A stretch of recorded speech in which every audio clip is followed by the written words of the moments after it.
এই কোরআন যখন আগমন পেয়েছিল, কোরআনের পূর্বের যুগটাকে বলা হতো আইয়ামে জাহিলিয়া, অজ্ঞতার যুগ, মূর্খতার যুগ।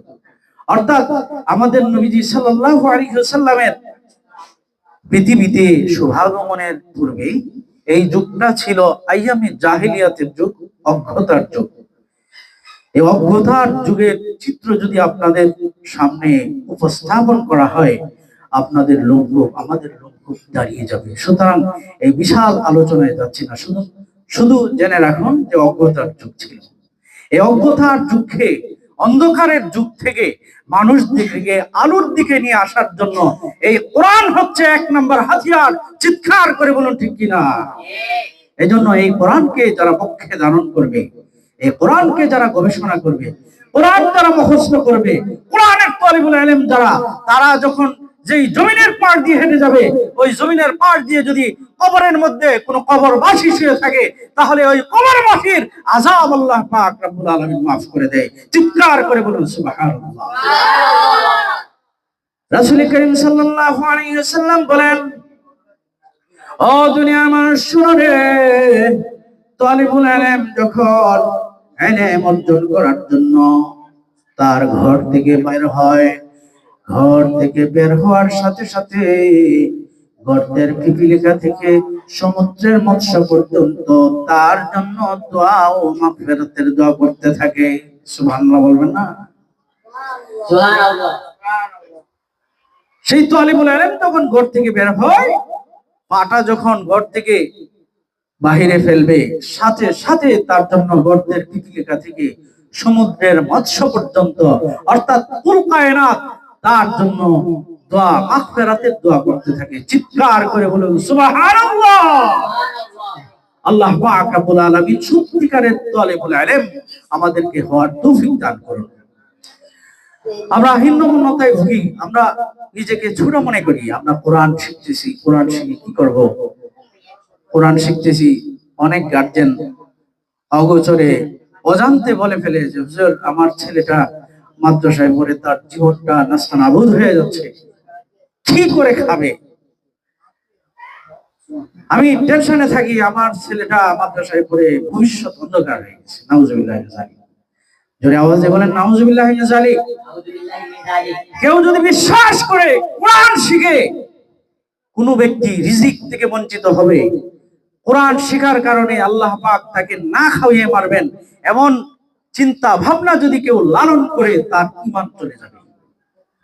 জোরে বলুন নাউজুবিল্লাহি মিন যালিক। নাউজুবিল্লাহি মিন যালিক। আল্লাহ পাক রব্বুল আলামিন আমাদেরকে চিন্তাশীল হওয়ার তৌফিক দান করুন। আমিন। বন্ধুগণ আমার, আল্লাহ পাক রব্বুল আলামিন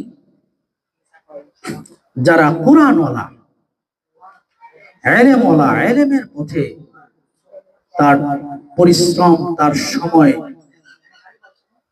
তার জীবন বিলিয়ে দিচ্ছে, সে যদি তার বিছানায়ও মারা যায়, রাসূল করিম সাল্লাল্লাহু আলাইহি ওয়াসাল্লাম বলেন, মহান আল্লাহ পাক তাকে শাহাদাতের মৃত্যু নসিব করে দিবেন। চিৎকার করে বলুন সুবহানাল্লাহ। সুবহানাল্লাহ। আওয়াজ দিয়ে বলুন না সুবহানাল্লাহ। সুবহানাল্লাহ। এজন্য কোরআনের ইলম আমাদের শিখার জন্য প্রাণান্তকর প্রচেষ্টা করতে হবে। কোরআনের ইলম শিখার জন্য আমাদেরকে মেহনত করতে হবে। কোরআন শিখার জন্য, দিন বিজয়ের জন্য, দিন কায়েমের জন্য, দিনকে জমিনের মধ্যে বুলন্দ করার জন্য, দিনকে বিজয়ী করার জন্য এই জমিনের মধ্যে প্রাণান্তকর প্রচেষ্টা আল্লাহ পাক আমাদেরকে কবুল করে নিন। জোরে বলেন আমিন। আমিন। এজন্য আমরা ভালোভাবে আমরা কোরআনকে আয়ত্ত করব, আমরা হীনমন্যতায় ভুগবো না, বরং আল্লাহ পাক রব্বুল আলামিন যাকে রিজিকের ফয়সালা করেন, দুনিয়ার কারো ক্ষমতা নাই তাকে রিজিক থেকে বঞ্চিত করা।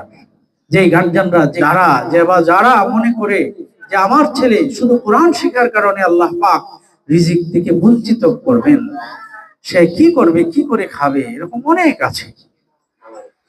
তার জন্য সূরা তালাকের এই আয়াতটাই যথেষ্ট। আল্লাহ পাক রব্বুল আলামিন বলেন, ওয়া মাইয়াত্তাকিল্লাহা ইয়াজআল লাহু মাখরাজা ومن يتق الله يجعل له مخرجا ويرزقه من حيث لا يحتسب আমার আল্লাহ পাক রব্বুল আলামিন বলেন, যেই ব্যক্তিটা আল্লাহর উপর ভরসা করবে, আল্লাহর দ্বীন বিজয়ের জন্য আল্লাহর উপর পরিপূর্ণ আস্থা রাখবে, বিশ্বাস রাখবে, আল্লাহর উপর তাওয়াক্কুল করবে, আল্লাহ পাক রব্বুল আলামিন তাকে এমন ভাবে রিজিকের ব্যবস্থা করবেন যেখান থেকে সে কোনোদিনও রিজিকের চিন্তাও করে নাই। চিৎকার করে বলুন সুবহানাল্লাহ।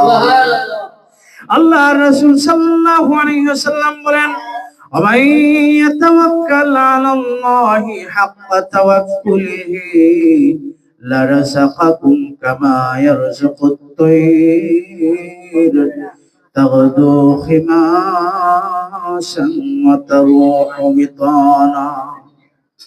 তিরমিজি শরীফের এক হাদিসের মধ্যে রাসূল করিম সাল্লাল্লাহু আলাইহি ওয়াসাল্লাম বলেন, যেই ব্যক্তিটা সত্যিকার ভাবে আল্লাহর উপর তাওয়াক্কুল করবে, আল্লাহর উপর নির্ভরশীল হবে, আল্লাহর উপর বিশ্বাস রাখবে, আল্লাহর উপর নির্ভর হবে, আল্লাহর উপর ভরসা রাখবে, আল্লাহর রাসূল সাল্লাল্লাহু আলাইহি ওয়াসাল্লাম বলেন, তাকে আল্লাহ পাক রব্বুল আলামিন এমন ভাবে রিজিকের ফয়সালা করবেন যেমন ভাবে খালি পেটে একটা পাখি তার বাসা থেকে বের হয়ে যায়, বিকাল বেলা সন্ধ্যায় যখন ওই পাখিটা তার নিরে ভিড়ে, সেই পাখিটা যেমন ভাবে উদর ভর্তি হয়ে, তার পেট ভর্তি হয়ে তার বাসার মধ্যে ফিরে, এমন ভাবে আল্লাহ পাক রব্বুল আলামিন রিজিকের ব্যবস্থা করবেন। চিৎকার করে বলুন সুবহানাল্লাহ।